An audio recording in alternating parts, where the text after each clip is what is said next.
নমস্কার বন্ধুরা, কেমন আছো সবাই? আশা করি নিশ্চয়ই ভালো। আজকের গল্প অভিরাম।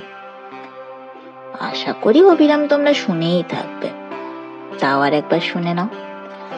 আর গল্পটা ভালো লাগলে অবশ্যই একটা লাইক, সাবস্ক্রাইব করতে একদম ভুলো না। তাহলে শুরু করা যাক আজকের গল্প। তোমার নাম কি? অভিরাম সাউ বাবু। তোমার বাড়ি কোথায়?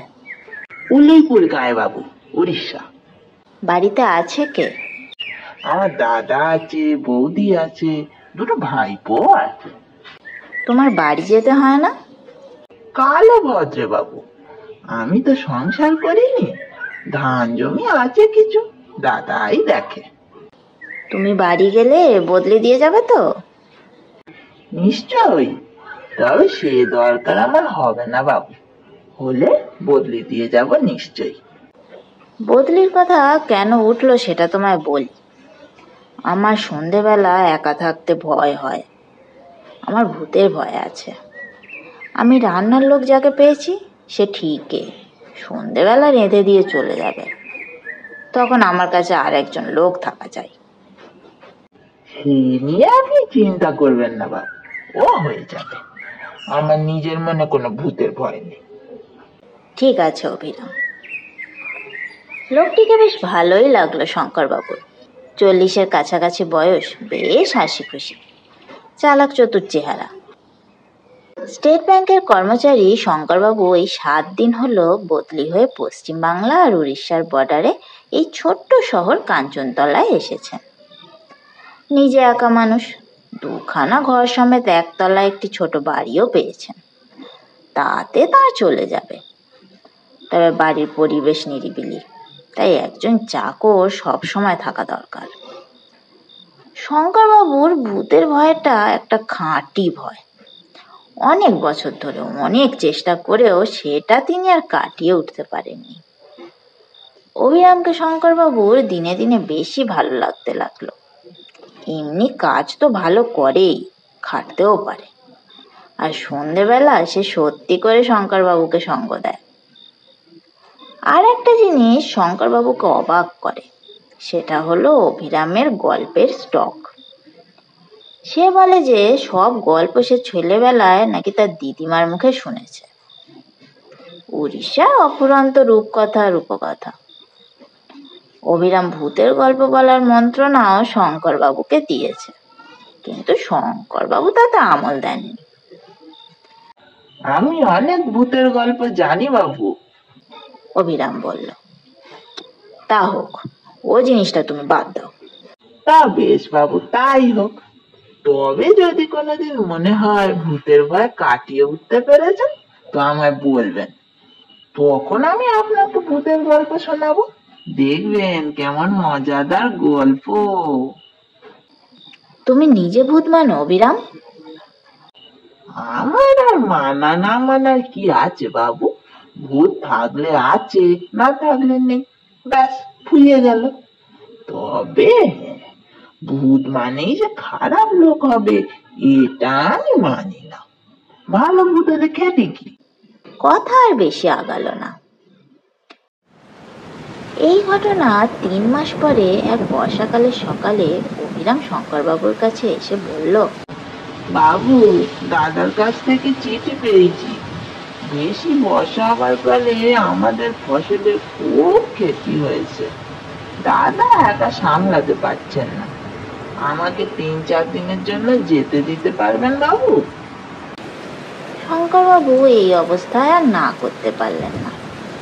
কিন্তু তুমি যে যাবে, লোক দিয়ে যাবে তো? নিশ্চয়ই, খুব ভালো লোক দেবো, তবে সে বোধহয় আমার মতো কথা বলতে পারবে না।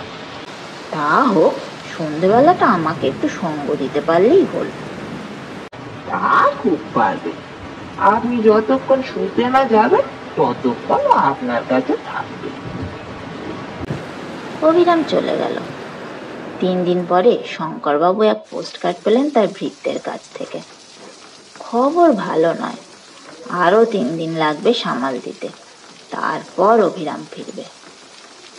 শঙ্করবাবু কি আর করেন, এদিকে বদলি চাকরটিকে তার বিশেষ পছন্দ না।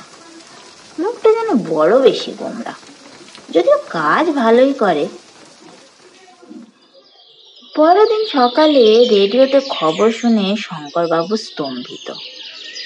তার চাকরের গাঁ এবং তার চারপাশে বেশ অনেকখানি এলাকা জুড়ে প্রচণ্ড ঝড় বৃষ্টির ফলে হাজার হাজার লোক মারা গেছে এবং আরো অনেক লোক বেশি গৃহহীন। শঙ্করবাবু মাথায় হাত দিয়ে বসে পড়লেন। এই অবস্থায় কি করা উচিত তা তিনি কিছুতেই স্থির করতে পারলেন না। চিঠি লিখে লাভ নেই, অবিরামও যে লিখবে এমন কোনো ভরসা নেই। অবিরামের বদলি নিতাইও এ ব্যাপারে কিছু সাহায্য করতে পারল না। রাত 10টা পর্যন্ত বাবুকে সঙ্গ দিয়ে নিতাই উঠে পড়ল। শঙ্করবাবু একা তার শোয়ার ঘরে প্রবেশ করলেন। বিছানায় শুয়ে বুঝলেন যে তার ঘুম আসার সম্ভাবনা কম। অবিরামের অভাব তিনি তীব্রভাবে অনুভব করছেন। ক্রমে রাত নিঝুম হয়ে এলো। একটানা ঝিঁঝি ডেকে চলেছে। একবার তার সঙ্গে শেয়ালের ডাকও শোনা গেল। ক্যা হুয়া ক্যা হুয়া ক্যা হুয়া, হুয়া আবার ক্যা? শঙ্করবাবুর মাথার উপর আকাশ ভেঙে পড়েছে। ভূতের ভয়ে এর মধ্যেই তার শিরদাঁড়া দিয়ে ঢেউ খেলে যাচ্ছে। কিন্তু ওটা কি? পায়ের শব্দ না? শঙ্করবাবু বুঝলেন তার গলা শুকিয়ে কাঠ হয়ে গেছে। বাবু, সে কি? এই যে অবিরামের গলা। অবিরাম নাকি? চাপা গলায় প্রশ্ন করলেন শঙ্করবাবু। হ্যাঁ বাবু, আমি এসেছি, ফিরে এসেছি। আমার ধরে প্রাণ এলো অবিরাম। দাঁড়া, দরজা খুলি। না বাবু, খুলবেন না। মানে? খুলে কিছু দেখতে পাবেন না। সে কি? আমি অবিরাম বাবু, কিন্তু আসল অবিরাম নই। আমি অবিরামের ভূত। আমার বন্যা টেনে নিয়ে গেছে, আমি আর বেঁচে নেই। কোনো উত্তর নেই শঙ্করবাবুর দিক থেকে। কি বাবু, শুনলেন আমার কথা? তবু কোনো উত্তর নেই। বাবু, আবার ডাক এলো বাইরের অন্ধকার থেকে। এবার কথা এলো বাড়ির ভিতর থেকে। তোকে কিভাবে পাবো? শুধু একটা ব্যাপার হলে পাবেন। কি? আপনিও যদি ভূত হন। তা সে আর তোকে বলছি কি? তুই ভূত হয়েছিস, আমার আত্মাটা ছাড়া হয়ে গেছে। আমার দেহ পড়ে আছে ঘাটের উপর, বৃষ্টি ছাতে দেহে প্রাণ নেই। তবে চলে আসুন বাবু। এই এলুম বলে আমাকে শোনাতে পারবি ভূতের গল্প? কারণ আর ভয়। বাকি মরণটা কাটিয়ে দেবো। কি বলিস? যা বলেছেন বাবু, যা বলেছেন।